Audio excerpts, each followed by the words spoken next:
lovely to see everybody here, and this is our inaugural cross-campus TWOS Graduate School Postgraduate Researcher Thesis in Tree competition. And we had such an overwhelming response this year. We had about 16 entrants, and we've now whittled it down to the top five. So thank you so much for showing up. I know people made the journey from Athlone and various campuses today to cheer on your colleagues. So thank you so much. I want to say thanks a million to the judges. So in the front row today, we've got Professor Anne McFall, and Anne is from the Doctoral College at the University of Limerick. So I want to say thank you to Anne. I also want to say a big thank you to Dr. Liz Coleman from the University of Galway. And Liz has come the whole way from Galway today to be here. So thank you so, so much. And Anne, you've come the whole way from UL. That probably almost forgot. And we've also got Dr. Giovanni Araujo, and Giovanni works in the research office in the Athlone office. So it's fantastic to have the three of you here. So without any further ado, I'm going to call on our first contestant, who's Talalupi Iyajli. Am I right? Talalupi, here he is. Fantastic. Thank you so much. And just to say, Talalupi, this lady here in the middle row sheet from the graduate school, you have 3 minutes. Every contestant has 3 minutes. You don't have 3.5. We will cut you off. And Roisin, we're counting on your phones to get this exactly right. Okay, so Talalupi, the very best of luck. And you have 3 minutes whenever you want to start. Oh, and we're recording this, just to say that. We do hope that that's okay with everybody. If there's anybody here that's camera shy, maybe leave. Thank you very much. Good evening. My name is Tolokwe. First and foremost, I'm going to ask 2 questions. And at the end of this of my presentation, I hope you are able to answer the 2 questions. First and foremost, can we live without insects? And have we noticed a decline in the number of insect species that we see these days? My presentation is talking about the environmental exposure to chemical herbicides could affect insect reproduction. A study in Germany in 2020 showed that 40% of insect species have gone into are on path to extinction for the past 40 years. And as we can see from here, we can see butterflies, 49%. This is sharp over the past decade, and this is expected to double in the next 2 decades. And pesticides are one of the major causes of this decline. And glyphosate, the compound that we use in this study, popularly known as Roundup, is one of the most common herbicides in Ireland. Everyone here has probably works with Roundup, and we know we use it for our gardens and in our farms. And glyphosate in Ireland, as the usage of glyphosate in Ireland amounts to several thousand tons yearly. This is very substantial upon the fact that this is a controversial herbicide. The model system we'll be working with that we worked with is Drosophila melanogaster. Drosophila melanogaster is a very popular model system because of its extensive use in research and toxicology, and also because of its many technical advantages. The aim of this study was to see the effects of low doses, sublethal doses of Roundup on Drosophila, and we saw that Roundup affected fertility, caused fertility defects in males. We focused on male flies because we saw an extensive reprotoxic effect, and we also saw that Roundup also affected embryo fertilization. It affected the ability of male flies to fertilize embryos. Also, we looked at the testes of these flies. Yes, flies have testes. A lot of people ask me that, oh, really, the flies have testes? Yes, they have testes. And we saw that this also affected the testes of this fly. And this is what a normal fly testes look like. This is what a normal one look like. These are the accessory glands. And this is what we saw when we treated them with different sublethal doses. So I'm going to leave us with one question today. If we are seeing this sort of effects in lab-based models, then what do we think will happen when we see them in when we spray indiscriminately on the field? What do you think will happen? Thank you very much. Do you have questions? Do we have questions? Certainly learn something new every day. Thank you very much. Thank you, Lupi. That was Okay. fantastic. Yeah. Do you have questions, comments? Okay. Thank you. Thank you. Okay, so that was really interesting. Thank you, Lupi. Next up, we have Mariana Juca de Silveira and Silva. Mariana here.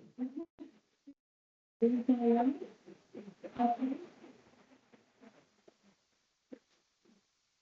Yeah, thanks, Mariana. And Roisin, we appreciate the time and you did a great job for last time. Thank you so much. Okay, so Mariana, off we start here. You start and you have 3 minutes over. You do this. If you move the sides, you can either use this, you can use that. So it's just okay. How there, there. And if you don't use the laser pointer, you just hold it. Which is great. Perfect. Thank you. Can I start? Yes, start. Okay, perfect. Perfect. Thanks, Mariana. Hi, everyone. My name is Mariana Juca. I'm part of the Bioengineering Research Group in the PRISM Research Institute. And I'm here today to expand on my project that's called Mesenchymal Stem Cell Derived Antimicrobial Peptides for Antimicrobial Resistance. So this project is in collaboration with the School of Medicine of the Galway University Hospital. So in rough terms, what I'm trying to do here is to cure sepsis using this little device. So sepsis, it is a life-threatening reaction to an infection. So for example, a bacterial infection. So we would use broad spectrum antibiotics to cure that infection. The big problem with it is antimicrobial resistance. So that means that the therapeutic agents are not going to work properly and they're not going to finish and end that infection. So it is predicted by 2050, that the mortality rate for antimicrobial resistance would be higher than the ones in cancer, which is insane. Oh, sorry. So this is where my project comes to. So mesenchymal stem cells, they are cells naturally found in the body, and they produce these molecules called antimicrobial peptides. So these molecules, they can act in killing bacteria. They can act in different ways. For example, they can break down, they can burst the bacteria. They can also stop the bacteria from replicating, or even they can calm down the immune system of the host, which is different from antibiotics, for example, that they don't have this kind of action. So what we could do is we can try to study these peptides, and we could do this in a novel model for sepsis, which would be this, which is a chip. So this is actually we're the first group in Ireland to have this chip and be able to study them in different diseases, including sepsis. So as you can see here, this is the actual chip. We can model, for example, a vein, like a human vein, but in a lab. So we have the blood flow, we can have the cells, the endothelial cells, we can have the immune cells, and even air. So what we can do here is we have our vein, we can induce sepsis in this vein. So we can study, we can model the disease, and then afterwards we can take these peptides and the previous slide, and we can study them inside this model. So we can add bacteria to it, so we can add it, so we can induce that whole environment of inflammation. So we create this environment, ultimately creating a sepsis inside the chip, so we can study the device. So this is just a sneak peek. So it's very preliminary. I'm around 4 months into my PhD. So this is very preliminary and recent, but this is what the chip looks like. So what's green over there, it's the immune cells. And then we have the endothelial cells inside the chip. So we can take this and we can study sepsis and try new therapeutic agents for it. So that's mine. So next up, we have Alan Coffey. So Alan, he's made this way from the back row. And Alan, if I'm right, you're a PhD student in Athlone. If I'm correct, we hear that. Okay, thank you. Yeah, exactly.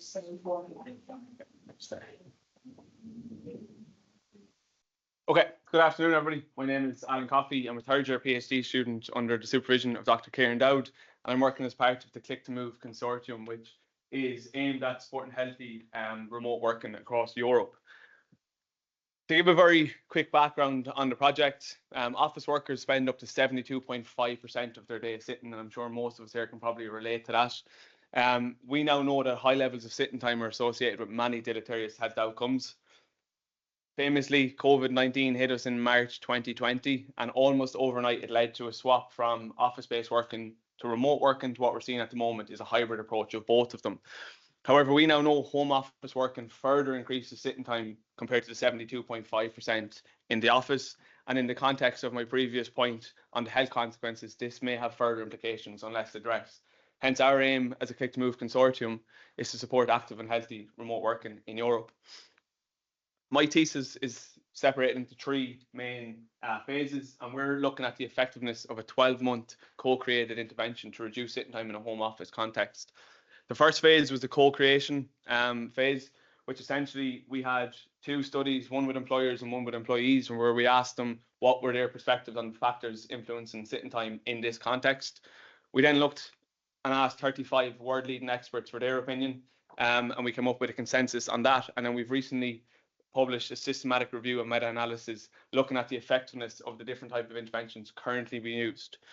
That ultimately led to the intervention development, and in Ireland we're on month 7 of 12 months, and the intervention is being delivered through a mobile phone application alongside a wearable device. Most people probably can relate to the wearable devices, and essentially for every 1 hour of uninterrupted sitting time you'll get, I was going to say a shock, but you'll get probably more appropriately a little buzz to say you sat for an hour, why not try interrupt your sitting time? And we have also created an application, mobile phone application, where they can click into the app. There's over 80 exercises with video demonstration in which they can perform. One of them is simply get up, go for a 30-second walk. It also provides educational material and organisation support, which were both evident from our co-creation phase. And then lastly, once we're finished, we're running this across 4 different phases or 4 different countries. We'll ultimately look at the effectiveness of this intervention, and then finally we will hopefully be in a position to publish guidelines for Europe on healthy remote working. Thank you. Hello everyone, my name is Mohammed Altaf. I'm a first-year PhD scholar working under guidance of Dr. Amit Haldar. My research is on hydrogen storage. Before I start, let us pause for a minute and have a thought that the moment we came here and switched on these lights, or the moment we drove our car to attend this event, we have knowingly or unknowingly contributed in a global crisis called climate change. Yes, it is real. Due to human activities and a carbon emission, our Mother Earth is choking. And I'm not here to explain what is climate change, but rather I'll be showing its impact in our daily life. For example, the fire in Los Angeles, flood in Spain, melting ice of Antarctica, or the air pollution of New Delhi.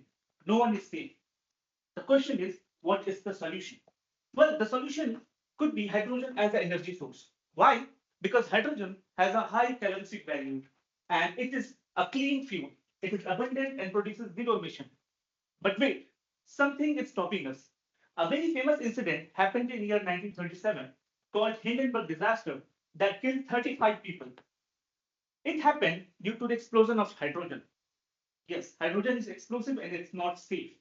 It has a storage issue. And if by any means we can solve this storage issue, we can reclaim our Mother Earth back. The solution for our study is we are focusing on storing hydrogen in a solid material called solid state hydrogen storage. In this technique, hydrogen is stored in the interstitial spaces of the material.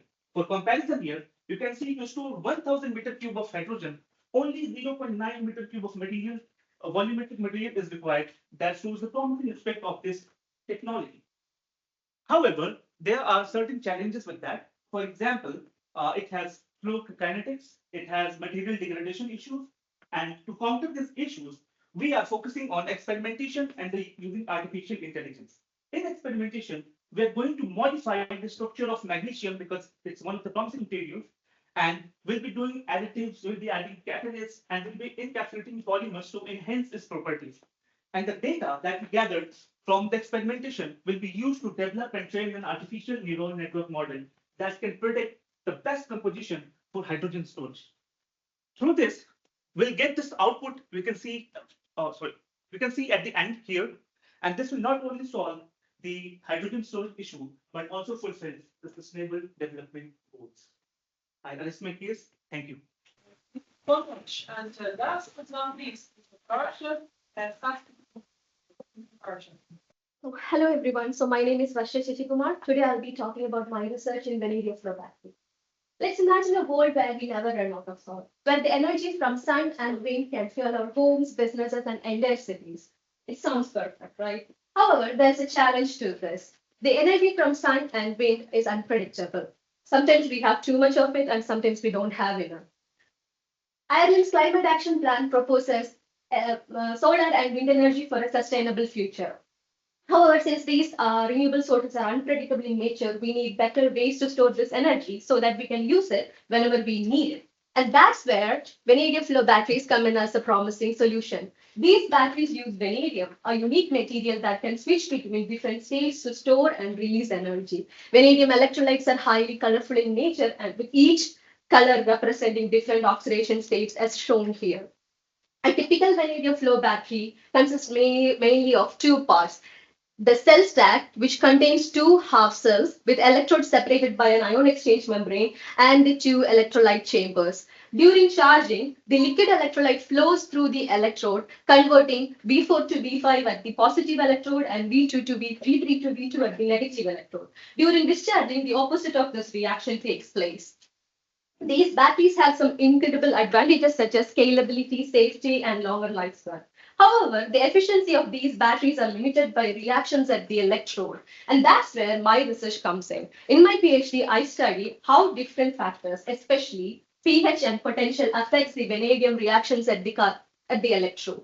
By understanding them better, we can improve the efficiency of these batteries, making them faster, safer, and more reliable. So why is this so important? Countries around the world are already investing heavily into this technology.